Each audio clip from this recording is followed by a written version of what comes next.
sur... Alors, ce sont des diplômes et des options que propose le lycée Blériot, par le proviseur. Donc nous proposons ici de préparer 6 bacs professionnels. Un bac professionnel technicien menuisier agenceur, un bac professionnel technicien du bâtiment économie de la construction, qui est d'ailleurs le bac technico-commercial du bâtiment. C'est un baccalauréat en particulier qui peut accueillir très facilement les demoiselles. Nous avons d'ailleurs cette année en seconde 50% de filles dans cette section. Et c'est une très bonne chose parce que c'est encore une fois, c'est à moitié du commercial, à moitié de la technique et beaucoup de relations avec la clientèle. Dans le bâtiment, nous avons encore le bac professionnel technicien du bâtiment Orgo, c'est-à-dire organisation, réalisation du gros œuvre, ce qu'on appelle vulgairement le bac pro maçonnerie. Comme ça, on sait de quoi on parle. Dans le secteur du bâtiment, nous avons également le bac pro énergétique, qui s'appelle bac pro TISEC, technicien, installateur en système énergétique et climatique. C'est compliqué comme nom, on peut retenir tout simplement chauffage, sanitaire, climatisation. C'est un bac pro relativement technique, mais là aussi, c'est un bac pro qui a le vent en poupe. Nous avons donc fait le tour de 4 bacs professionnels du bâtiment, il nous en reste 2 en industriel. L'un en maintenance des équipements industriels, bac professionnel, et l'autre en bac professionnel réparation de carrosserie. Nous avons également dans l'établissement 3 CAP. Un CAP en construction de maçonnerie, CAP maçon, un autre CAP en menuiserie, qui est le CAP menuisier installateur, qui est un CAP du bâtiment en fait. Ce sont les gens qui posent les visseries, les portes, les fenêtres, qui s'occupent des aménagements intérieurs. Et nous avons un dernier CAP qui est le CAP réparateur en carrosserie. Respectivement, les CAP font 20% de l'effectif, les bacs pro, seconde, première, terminale comprises, font 80% de l'effectif. Nous accueillons cette année 483 élèves. L'année prochaine, on en accueillera plus de 510, peut-être 520, je ne sais pas, à l'occasion de se revoir et je vous le redis. Nous accueillons également dans la maison, ça c'est en formation initiale du lycée, nous avons également la formation initiale d'apprentissage. On a un CAP maçon en apprentissage et nous avons également en apprentissage le bac professionnel maintenance en équipement industriel, avec des partenariats forts avec les industries automobiles en particulier, pour les chaînes de montage. Et nous avons également ici à l'interne ce qu'on appelle, et ça vous ne le savez sans doute pas, mesdemoiselles, de la formation continue. Nous avons des auditeurs de formation continue, des stagiaires de formation continue, à la fois en maçonnerie et en industriel, particulièrement en maintenance industrielle, où là nous formons les gens en un an à l'équivalent du BTS maintenance. C'est reconnu et on va le faire encore pendant au moins 3 ans. Voilà, mademoiselle, j'ai répondu d'une manière, j'espère, complète. Comment fonctionne votre établissement? Si je veux faire court, je vais répondre, il fonctionne bien. C'est-à-dire Et par rapport aux professeurs et aux élèves, l'accueil et tout. Bon, alors, la philosophie de l'établissement est reflétée, mais ça je vous renvoie sur le site, où nous avons en ligne à la fois un certain nombre de discours, qui sont de moi, qui sont également des professeurs, et également du projet de l'établissement. Il y a un principe, on vient ici pour se former. On peut s'égarer, on peut discuter, on peut, et les gens qui sont ici maintenant le savent, on peut tout se dire sur le ton de la conversation, sur une table autour de la table, on peut tout se dire. Après, certains des gens ne sont pas forcément heureux de leur affectation, ou se sont trompés, on discute, on les change de place, on essaie autre chose, et on les accompagne. On n'est pas, encore une fois, on n'arrive pas au lycée professionnel, on n'arrive pas au lycée Oderio, je dirais par hasard. Il ne faut pas y arriver par hasard. Si c'est le cas d'y arriver par hasard, il faut s'emparer de ce cas et voir ce qu'on en fait. Soit on y reste, soit on rebondit. Mais en tout cas, il faut se poser la question beaucoup plus tôt et il faut venir nous voir avant. Il faut venir nous voir lors des journées portes ouvertes, il faut venir nous voir à un autre moment, un simple coup de fil suffit, on fait des mini-stages, on peut rester avec nous une demi-journée, une journée, 2 jours, jusqu'à 3 jours, pour envisager toutes les possibilités que nous pouvons offrir. Et encore une fois, je dis toujours, je peux vous parler de la couleur bleue pendant 2 heures. Si je vous la montre, ça prendra 15 secondes. Donc venez voir, venez toucher, venez rencontrer encore une fois nos professionnels et vos camarades un peu plus âgés que vous, qui sont vos anciens, qui y ont goûté, qui sont toujours avec nous et qui sont partis donc vers une qualification.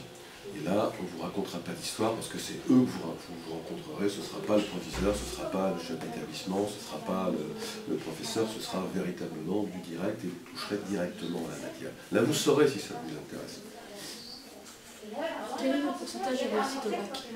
Alors, au bac, nous étions très bien classés ces dernières années, mais un peu moins bien classés cette année parce que nous n'avions que 2 bacs jusqu'à présent. Nous avons maintenant 6 baccalauréats. L'année dernière, on a un petit peu baissé par rapport aux résultats que nous avions auparavant. Nous avons des résultats très très disparates en fonction des baccalauréats. Nous étions très bien classés dans le panel de l'Académie de Lille. Nous avons occupé cette année la 6e place et la 20e place. Cette année, je n'ai pas encore les résultats. Nous sommes encore largement supérieurs à la moyenne académique, puisque nous avons un taux moyen de 78% de réussite au baccalauréat, y compris donc avec le 4 nouveaux bacs. Nous savons un petit peu pourquoi ça n'a pas marché avec certains, donc on a rectifié. Je pense que nous retrouverons cette année un taux supérieur à 80% qui était notre taux ces 3 dernières années. Combien y a-t-il ici Y compris les stagiaires et les postes partagés, nous sommes à 56. Enseignants, personnel enseignant. Je ne parle pas des gens qui enseignent au niveau du Greta, qui viennent parfois de l'extérieur. En quel cas, il faudrait monter à 59. Y a-t-il des compétitions pour intégrer les lycées Berlioz et lesquels? Il n'y a pas de conditions particulières. La condition principale, je dirais, c'est de savoir un peu ce qu'on vient y faire. Il ne faut pas y venir par hasard. Ceci étant dit, ça fait partie des affectations normales de 3e. Ça fait partie de la procédure académique. Vous allez faire des vœux, tous et toutes. Votre chef d'établissement va les rentrer dans la grosse machine à Falnec. Il va les faire passer, bon, après accord avec les familles et les élèves, bien évidemment. Et ces vœux passeront à la moulinette rectorale. On n'a pas du tout la main là-dessus. Et moi, je découvre fin juin les élèves qui nous sont affectés. Et il y a encore une deuxième affectation début juillet pour les gens qui n'auraient pas trouvé leur première affectation. C'est pour ça qu'il est très important de travailler déjà, dès maintenant, dès même le mois de janvier, à préparer son affectation, sachant que vos affectations, jeunes gens, vont dépendre de vos notes. Il faut le savoir. Hein, vos notes coefficientées plus ou moins en fonction de ce que vous avez demandé comme affectation, plutôt tertiaire, plutôt industrielle, plutôt bâtiment, plutôt profession de santé. Tout ça dépend de la personne qui fait ses vœux, et il est très bon dans ces cas-là de rencontrer un conseiller d'orientation. Et encore une fois, savoir si on est intéressé par un métier industriel, vous savez, je pense, si vous suivez un tout petit peu les informations, que la France essaie actuellement de se réindustrialiser. Il le faut. Ce qui équilibre une balance commerciale, ce n'est pas les services. Ce qui équilibre une balance commerciale, ce sont les biens que l'on exporte. Si on ne fabrique rien, on ne peut pas équilibrer une balance commerciale. On est en train de redécouvrir cette grande vérité depuis ces dernières années. Et je pense qu'on continuera à travailler, mais on est parti pour 5 à 10 ans de travail avant de réussir à réindustrialiser le pays. Vous le verrez, moi je le verrai aussi, enfin je serai peut-être plus en fonction à l'époque, dans 10 ans, mais c'est un effort qu'il faut faire, et ce n'est certainement plus un bac industriel, ce n'est certainement plus la misère, ce n'est certainement plus Zola, c'est certainement plus la graisse, c'est certainement plus la saleté. Hier matin, j'étais à l'usine Sevel Nord, on l'a un peu visité, on se promène en blouse blanche. Hein. Il n'y a plus de... C'est plus bruyant, c'est plus ce que c'était il y a 40 ans. On a encore cette image, ce n'est plus le cas. Et ils cherchent du monde surtout, qui ont envie de venir et qui sont motivés. Il ne faut plus penser maintenant qu'on peut aller n'importe où et qu'on va trouver. Les entreprises cherchent des gens principalement qui sont ouverts, volontaires, prêts à s'adapter et qui veulent prendre le travail. Encore une fois, ils sont demandeurs, et nous on les rencontre régulièrement. Simplement, il faut être prêt à s'engager, et ils ont besoin de gens bien formés, et si possible, encore une fois, j'insiste, niveau minimum. C'est aussi pour ça que nous on se lance sur le BTS. Voilà. Autre chose, mademoiselle? Non, ça va, j'étais relativement complet. Y a-t-il une différence de travail entre le collège et le lycée? Je ne sais pas, j'ai jamais enseigné en collège, mais bon, à mon avis, oui, il y a plus de travail au lycée qu'au collège. Faites-vous de l'accompagnement éducatif? Ouais, on en a 1 heure par semaine dans chaque section. Est-ce que vous êtes plus strict qu'à au collège? À mon avis, moins. À mon avis. Est-ce que vous devez changer régulièrement de salle? En maths et en sciences, il y a des salles de sciences et des salles de maths, donc on change selon la discipline qu'on enseigne. Et comment se déroulent les cours? Bah, comme tous les cours, on rentre, on fait l'appel. Les élèves, ça dépend. S'ils sont sages, on travaille bien. S'ils sont moins sages, bah. Quel est le comportement des élèves en général? Ça va ici. Les élèves sont bien. Et quelles sont les matières qui ne sont pas présentes au collège mais qui sont ici? Je ne sais pas. Le dessin industriel, il ne doit pas y en avoir au collège. Il n'y a pas de techno. Ah si, de la techno. L'anglais. Ah mais si, vous faites de l'anglais. Je ne sais pas. Y a-t-il des rajouts, des suppressions de matières par rapport au collège? Eh ben, il y a déjà toutes les matières d'atelier qu'il faut au collège. Et bah si, des sciences physiques, vous en faites. L'âge de l'anglais, non, il n'y a rien. Déjà? Y a-t-il une différence de travail entre le lycée et le collège? La différence, déjà, ça sera la maturité que vous aurez en lycée, où là, vous devenez plus adolescent, donc vous aurez plus d'autonomie dans le travail, en principe. C'est ça la différence essentielle. C'est un travail plus autonome et une vraie formation professionnelle dans un projet personnel. Faites-vous de l'accompagnement éducatif? Oui, dans certaines classes, oui. Et êtes-vous plus strict qu'au collège? Alors là, c'est une question qui est difficile pour moi puisque je suis prof en lycée professionnel. Strict, c'est respecter les règles de vie en classe. Hein, donc, plus ou moins, je ne sais pas. C'est vous qui vivez en collège et qui pourrez faire la différence. Mais les règles sont les mêmes partout quand on vit en groupe. Il y a des règles sociales à respecter, respect du travail des camarades, respect du travail des professeurs, puis respect de vous-même aussi. Est-ce que vous devez changer régulièrement de salle? Non, j'ai la chance d'être toujours dans cette salle. Comment se déroulent les cours? Alors, ça dépend des projets, hein, parce qu'on travaille par projet, un peu comme vous pouvez le vivre en collège. Donc, en principe, il y a une partie du travail où le professeur énonce la demande, et ensuite une partie autonome ou une partie en interaction, ça c'est variable. Quel est le comportement des élèves en général? Alors ça, c'est des comportements de groupe.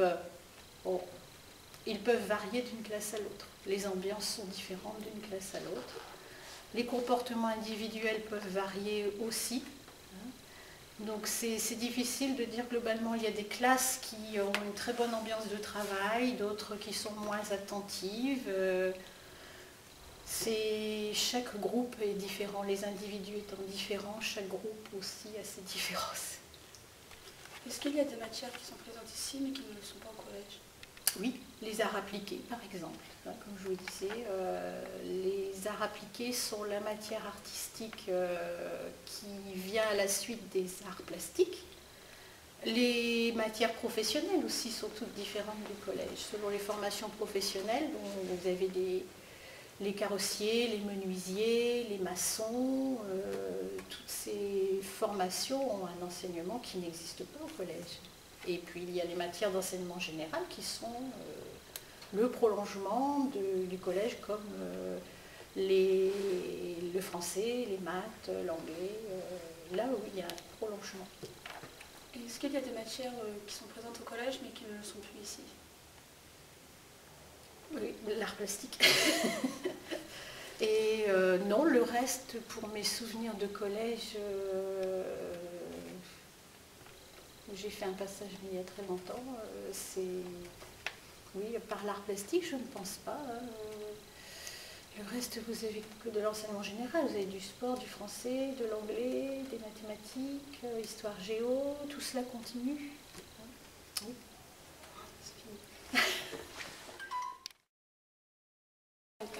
Donc on est 13 surveillants, c'est la moitié, donc c'est l'externat, et l'autre moitié c'est de l'internat. Quels sont les horaires d'ouverture et de fermeture du lycée? Donc du lundi au vendredi, c'est de 7h30 à 17h40. Et comment voyez-vous au bon fonctionnement du lycée? Donc le bon fonctionnement, il y a des règles à respecter, hein, je veux dire comme dans tout lycée ou collège. Donc exemple, il y a le respect de l'environnement, Comme c'est un nouveau lycée, on essaye de diminuer les dégradations donc, dans les salles de classe. Et il faut quand même être strict vis-à-vis des élèves.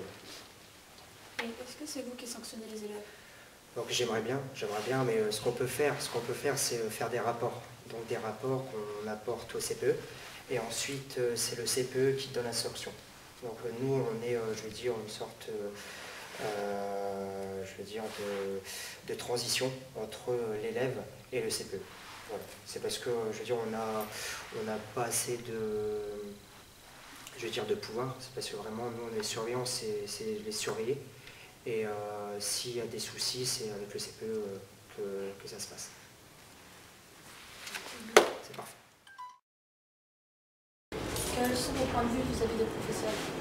Vis-à-vis des professeurs, on est plus considérés comme des adultes. Et s'il y a du changement par rapport au collège, c'est sûr, parce qu'ils nous considèrent plus comme des adultes, je me répète, mais je vois pas trop vraiment de différence. Après, ça reste des professeurs, ils font leur boulot, et puis bon,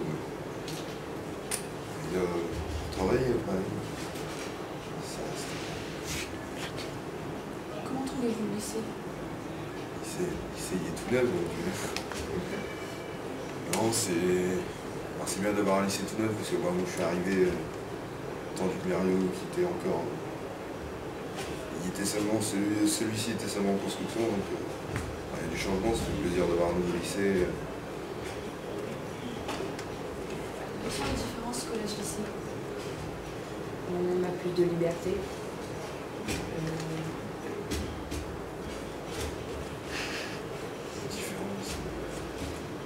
Disons qu'on a un petit peu plus de liberté, c'est sûr, parce qu'on peut sortir entre midi. Disons qu'on a une pause cigarette, on est un peu plus libre qu'au collège, parce qu'on considère plus comme des adultes, je me répète encore. Et puis même en classe, si on parle, le professeur... c'est pas le même, c'est le lycée, le collège. Est-ce que vous avez de la maison? Bon, au niveau des devoirs, non, parce que étant donné que c'est un lycée professionnel, on nous laisse... alors, sauf pendant les vacances, on a quelques devoirs déjà. Sinon, au niveau des devoirs, tous les jours, non, c'est juste quand on a une interro, on nous demande de réviser, mais c'est tout, quoi.